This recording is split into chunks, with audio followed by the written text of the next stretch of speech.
Welcome back, you guys, and here we are for a third summer of the La Decision. The Cavs were swept in the NBA Finals, and there's a good chance that we'll be seeing LeBron in a new jersey come October 2018.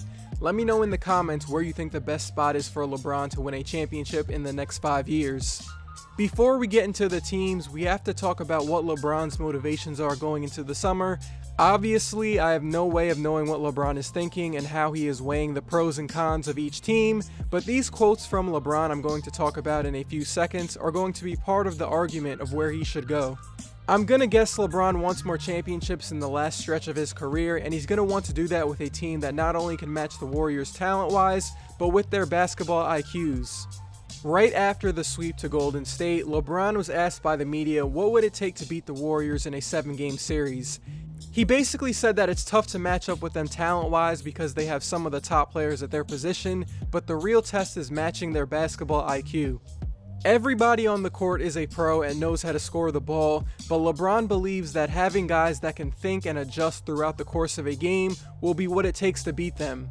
LeBron also said in that interview that he is frustrated with people saying, "Oh, LeBron, you're bigger, faster, and stronger than everybody. You should drive every single time and you should dunk every single play." He said that this is not a video game with fatigue and injuries off. You get tired over the course of a game. LeBron led the NBA in minutes per game in the regular season and in the postseason, so I'm sure lessening his offensive burden will be a factor in his next decision. If you remember, he also mentioned that he's going to get input from his kids this time around. What are his kids' preferences of where they want to go? We do not know the answer to that, but for this video's purpose, I'm going to take those quotes about high IQ players and fatigue into consideration. One of the benefits of signing to the Sixers is the fatigue factor that I mentioned earlier. Playing with Joel Embiid and Ben Simmons would lighten LeBron's role of having to do everything. These guys are all-star level players that can create for themselves and lower LeBron's minutes over the course of a 82-game season.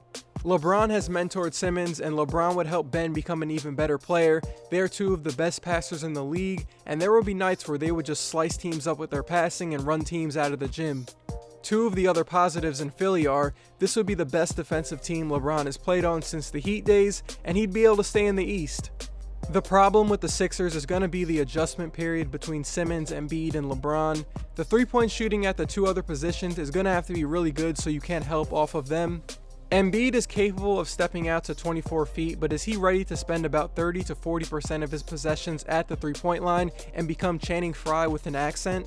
You want Joel on the block, but with how much recruiting he's done for LeBron on Twitter, I'm sure he's ready to do whatever it takes to win a championship. Now, LeBron can shoot threes at a nice clip, and there's a report that came out that said he would move off the ball, but you want LeBron to have the ball because he's excellent at driving and making the pass if there's help. Having LeBron play off the ball for the majority of the game is like getting a PS4 Pro, then not buying an HDR TV with it. Yeah, it's nice to have the new system, but you're not using it to its full power. We did see LeBron run pick and rolls with George Hill this year. He is more than capable of reinventing his career as a roll man next to Simmons. Again, I'm sure they'd figure it out and the team would win 55 plus games. I'm one of those people that believes fit is overrated. Just get the players and figure it out over the season, but there will be some growing pains here. I am concerned about the shooting and Philly's IQ in a series against the Warriors, but it would be a good spot. Named an all-star, and there's two Hall of Famers there enjoying a moment. LeBron to the Spurs has been the big rumor lately. A report from the New York Times came out about how Greg Popovich is ready to get into the LeBron sweepstakes. Personally, I want this or the Sixers. Popovich is one of the people who started the resting players movement during the regular season, and he'd find a way to get LeBron plenty of rest during the year. With how much respect Popovich and LeBron have for each other, I think they would buy into each other's way of going about things and find a middle ground. There's a lot of pros here. The defense would be amazing. LeBron and point guard DeJounte Murray are close, and I don't need to harp on why LeBron and Kawhi would be a nightmare to defend. The one thing I do worry about here is LaMarcus Aldridge's role. If you remember, Aldridge demanded a trade last summer because he was frustrated with his role as the second option. If anyone can make it work, it's Popovich, but LaMarcus would become the third option unless they trade him. If LeBron readjusts his playstyle, which I believe he would do so he could prolong his career, he could be a devastating off-ball cutter next to Kawhi and Aldridge. However, there are some difficulties to making this happen. It would need to be another opt-in and trade like how CP3 did it last year. Trading away Pau Gasol, Patty Mills, and their first round pick would make it possible. Obviously not much incentive there for the Cavs, but I don't think trading Gasol is going to be too much of an issue for San Antonio because the last year of his contract is only partially guaranteed, so the Cavs could cut him next year.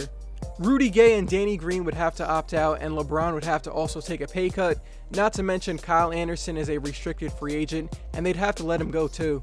The West would be insane with the Warriors, Rockets, Spurs, Wolves, Pelicans, Blazers, Jazz, and OKC. That's just a crazy conference. If LeBron does decide to take a pay cut, I hope it's in San Antonio. It's a long shot, but crazier things have happened. Next up, we got the Los Angeles Lakers. They're going to have the space to offer LeBron a 3-year, $111 million contract, as well as get another star once they let go of Tyler Ennis, Zubac, and Julius Randle. Let me know if you agree with this. I think the only way LeBron goes to the Lakers if it's with another star, and that star will most likely be Paul George. If you remember last summer, Paul George and LeBron were almost teammates in Cleveland, but the trades never finalized. It's been reported that LeBron and Paul George will get on the phone again and talk about their situations and possibly team up. What's going to happen is if Paul George and LeBron go there, one or two of the Lakers' young core that is still there is going to have to take a major leap in their development. Whether that's Lonzo Ball becoming a better shooter, Brandon Ingram becoming a better shooter, Josh Hart taking a leap, which I think he'll do regardless. I'm really high on Josh Hart, and of course Kyle Kuzma taking a leap. LeBron would be able to take a back seat, allow the other players to get their offense, and he wouldn't have to play so many minutes. Just like with the Sixers' young core, there's going to be an adjustment period. Somebody is going to have to spend a lot of their time as a spot-up shooter, and as I've said before, I think fit is overrated. Just put the pieces on the table and have it develop over time. Lakers fans, let me know what you think. Do you want LeBron on this team next to your young core? Next up, we got the Houston Rockets. Now, obviously, having CP3, Harden, and LeBron on the court together would create some of the most fun moments in basketball and give LeBron a lot less of a burden. Think of the passing highlights those three would put together and how stressful it would be to defend three of the best isolation players in the league. Combine that with some shooters in the league minimum and Houston would smoke teams. But there's a lot of question marks and difficulty cap-wise from making this happen given the likelihood of CP3 and LeBron not taking pay cuts. LeBron would have to do something similar to what CP3 did last summer, and that is opting into his contract and get Cleveland and Houston to agree on a sign and trade. Every possible situation involves getting Cleveland to take on Ryan Anderson's $41 million he has left on his contract. Why would Cleveland ever pay a tax bill for Ryan Anderson? Houston would also lose some of their core that got him to the conference finals this year with Eric Gordon, Trevor Ariza, and Clint Capella. The new owner has already come out and said he'll pay a tax bill, and this team would be amazing with LeBron, but they would be so thin and not have much depth. There's just a lot of question marks here. Is someone going to take back Ryan Anderson, and who's going to take the pay cut? And both of the guys who have to take a pay cut are the top two guys in the Players Association who negotiated for these new contracts. If LeBron wants to run it back with the team that he's played 11 years for and wants the comfort of staying at home, then Cleveland would be the best option, obviously. The Cavs can give more years and money than any other team. The deal would be 5 years, $200 million. As I mentioned earlier, LeBron is the president of the Players Association and helped push for these new contracts, so he could take the offer. To adjust the roster, the Cavs could use Kevin Love's expiring contract and the number 8 pick to build a better defensive team around LeBron. As the main guy in Cleveland, his stats would be great and he'd have a nice shot at breaking Kareem's scoring record and other records. Even though the East will be a bit better in 1 to 2 years, LeBron and the Cavs will be a favorite to get to the finals, but what's going to happen once they face that Western Conference team? We just saw how behind the Cavs are from competing against the West, so if we take those quotes from earlier into consideration, then the Cavs should be crossed off the list. How many times has LeBron mentioned that the Cavs shouldn't have traded Kyrie and how they shouldn't have fired David Griffin in the past 9 months? There's definitely a lack of trust between LeBron, the front office, and Dan Gilbert. It's going to be interesting what happens there. The Cavs, of course, have a good shot at keeping LeBron, but as of today, it's really unclear how they'd convince him to stay other than, hey, you grew up 40 minutes away from the stadium and we can pay you the most. Of course, the money part is huge, but there are better options basketball-wise.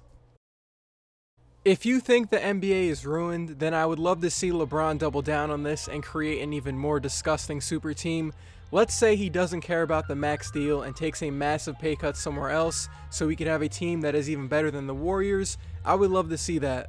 Is a massive pay cut on the table? Yes, but given LeBron's position of power with the Players Association and his billionaire aspirations, then I'd say no. I've seen the Celtics rumors and they would be the best fit basketball-wise, but I think there's no way that's going to happen. Where do you guys see LeBron going, and do you think he would take a pay cut in his last stretch of his career? If I had to bet, I would say the Sixers because it's in the East, and if he takes a pay cut, I hope it's with the Spurs. My next video will be on Paul George's free agency, and I'll see you guys then.